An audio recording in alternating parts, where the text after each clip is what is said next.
singing.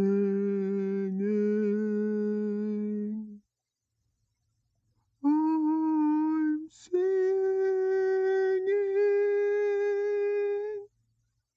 I'm killing. I'm killing.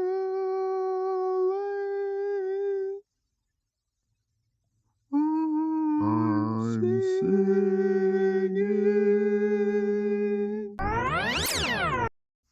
Have you ever been in the middle of watching your favorite TV show when suddenly this kind of thing begins to happen?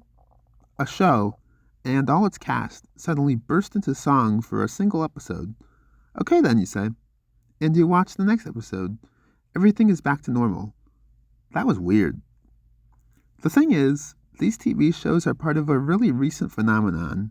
Musicals on television is something that goes all the way back to 1944 with The Boys from Boise. Since then, television series composed mostly or entirely of musical episodes have been on the boom tube for years. But that's not what I'm talking about today. No, what I'm talking about are the TV shows that are not at all whatsoever normally associated with musicals in any way, shape, or form. Then, one day out of the blue, a musical episode drops. An hour passes by, and those two geese are still standing there singing as the credits roll and they walk dramatically into the sunset. That's the kind of show I'm most interested in. And its history and development is something I really want to get into. Not only that, but its relationship to modernity and postmodernism is quite illuminating from a filmy guy's point of view. So I guess that's what I'll be talking about going forward. Section 1. The Story of Songs. I want to start this section off with a brief dictionary definition. After all, any television genre is going to have some false starts, so I want to be able to properly define what these kinds of musicals and what kinds of TV shows I'm talking about when I'm talking about these one-time musical TV episodes. From here on out, I'm going to call them one-times, unless I forget. Basically, what I'm looking for is the type of TV show that will have a ton of normal episodes, but once in a while they'll have one where characters inexplicably or even unexplainably burst into song. Now, this doesn't count series where musicals are a dime a dozen, nor does it count special episodes. The website TV Tropes, where I got most of my information about the list of shows with musical episodes, does count these, but I personally find them not to really fit the postmodern aesthetic that a lot of the more modern examples exemplify. As I already mentioned, TV musicals in general go back decades, and the fact that musicals were such a part of the golden age of Hollywood really proves how not postmodern a simple musical television show is. Essentially, a lot of these one-time musicals have come about in the time of MTV, where not only the music itself was more widespread in connection to television, but experimentation also began to take place with combining the two genres. The earliest one-time musicals I can find are not all too common until the 21st century. Good Times, a Norman Lear-produced sitcom which ran from 1974 to 1979, was the first show I could find which featured what could be called a modern music episode. There were 2 of these episodes in the show. Unfortunately, I couldn't really find them through research as it is an old show. Only a few more one-time episodes were made in the rest of the 20th century. One was an episode of 227 from 1988. Another one was an episode of Northern Exposure, which was broadcast in 1993. One more interesting one was an episode of Chicago Hope from 1997. This episode is really interesting to me. It begins to show a trend for future medical drama shows in particular, which experiment with these musical ideas in future episodes. They often follow a similar formula. A patient has some sort of head injury or sickness, and they imagine the hospital itself taking part in one massive or several separate dance numbers. This is an idea repeated in several shows of the 2000s, such as Scrubs, Grey's Anatomy, and Royal Pains. It definitely represents some sort of growing pains in the subgenre, where semi-serious shows were trying to justify this new trend through their plots to varying effects and qualities. Now we're getting to a watershed moment in the history of musical television. The floodgates were about to burst wide open. Once More with Feeling, from 2001, is the 7th episode of Season 6 of Buffy the Vampire Slayer. The show was immensely popular and acclaimed throughout its 2000s run, and the show showed much creativity in addition to its subject matter, which endeared it to a whole new generation of fans. This episode, then, perfectly exemplifies this idea and set forward the template that all great one-time musical episodes have utilized in the years afterwards.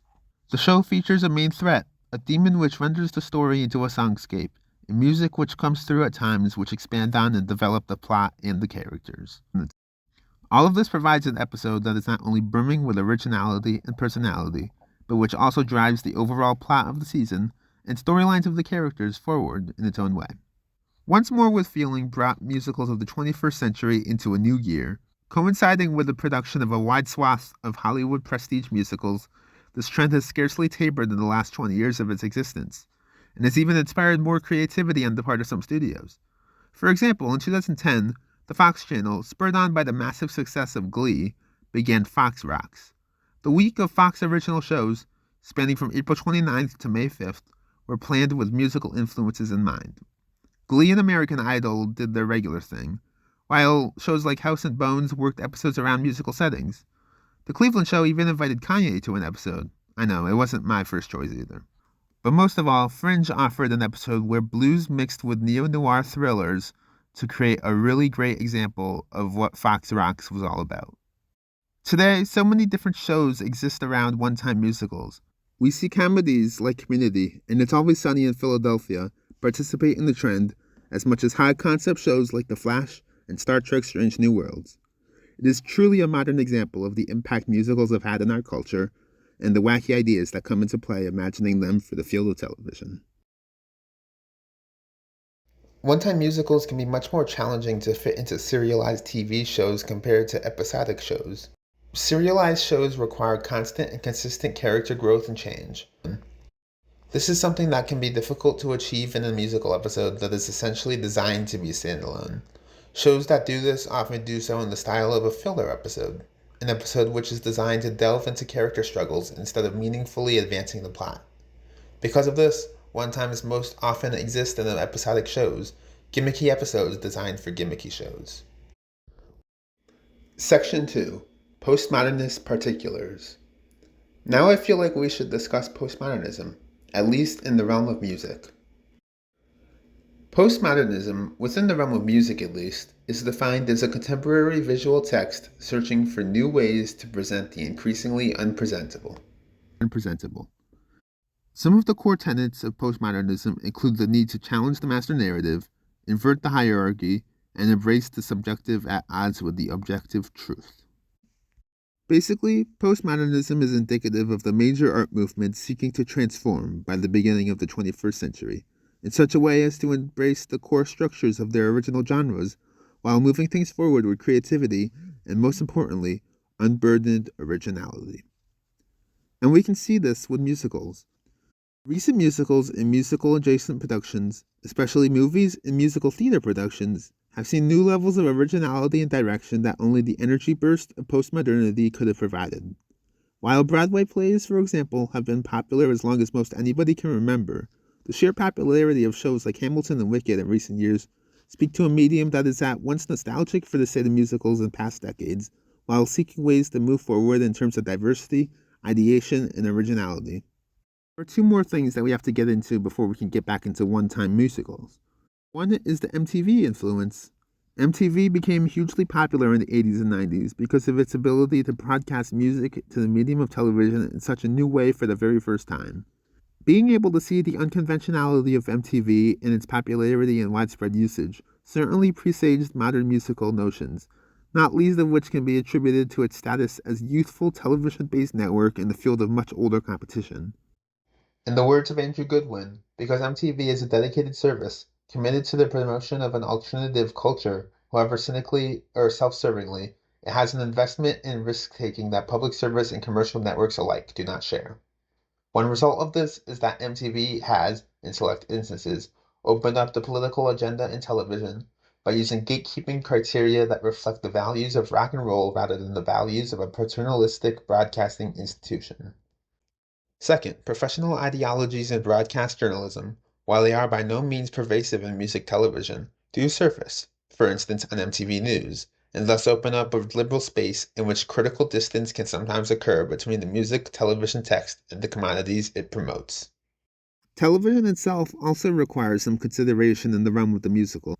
Since television is a short form means of entertainment, at least compared to the movie theaters and such, time comes as a premium on the boom tube. In this highly capitalistic environment, television is required to command attention.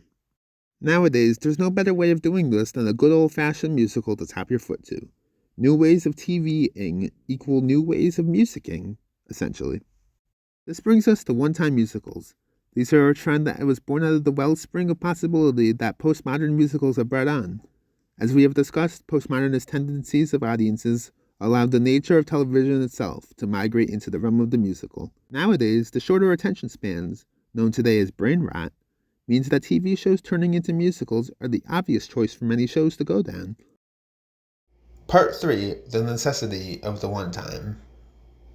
Now we want to explore how necessary one-times are for the face of modern television. I find that in many ways, one-time musicals contribute to a sort of new MTV era of television. Modern television is at an age where broadcast cable TV is slowly losing ground to the competition provided by streaming. Streaming provides more incentive to binge-watching shows, and as a result, serialization becomes more necessary than ever for successful shows to thrive. Today, one-time musicals are becoming more readily available on these serialized shows, though there is certainly a level of experimentation still going on in that front. Regardless, the one-time musical has cajoled its way into modern media prominence. Today's shows appeal to younger audiences who have grown up into cultures where song and dance in general are freer expressions than at any other point in history. The musical on television, therefore, serves as an embodiment of the youth culture of today. And as the One Time continues to bring this content to new shows and media platforms, the popularity of television will continue to last further into this uncertain future.